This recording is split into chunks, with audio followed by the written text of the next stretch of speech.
Alright everyone, I apologize for the lateness of the video. We had some company come in at the last minute. I was unexpected to me at least.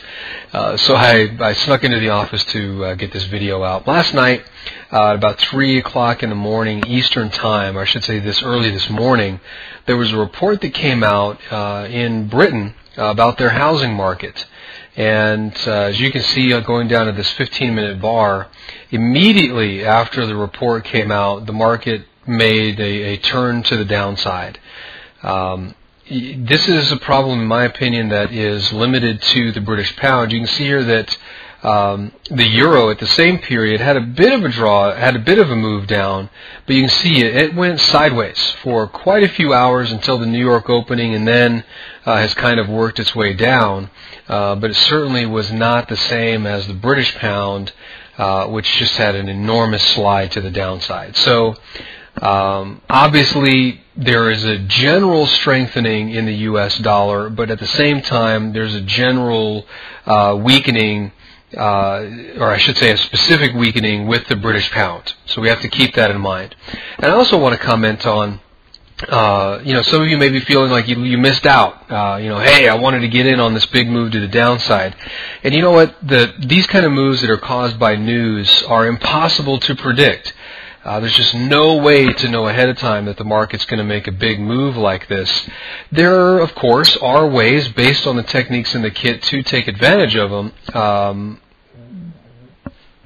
The reason why I didn't talk about some of them, quite frankly, was because I had no idea that the move would be this dramatic. So don't feel like you're missing out. In fact, if anything, I love to see this kind of movement. Because remember, what has the market been doing for the past 1, 2, 3, 4, 5, 6, 7, 8 trading sessions? Sideways. Okay? Now we see the momentum building. This is exactly what we want to see. Now let's wait for the market to come into a pennant or a flag, give us the next opportunity to get in for a break back to the upside or a continuation to the downside. Either way, folks, remember, the market's come back into support right here at 2.02. Where's the next stop? Right down here. So don't think you missed out. Okay, this is just the beginning. It's the beginning of the move. Okay, so anticipating this market to come down to 1.9869. Quite a large move here. Okay, so there's 400 and some odd pips to go to the downside. There's no reason to get caught up in thinking that you missed out on all of this. No different than had you missed out on this big move here, the market gave you plenty of time and opportunity to get in as the market started to break to the downside.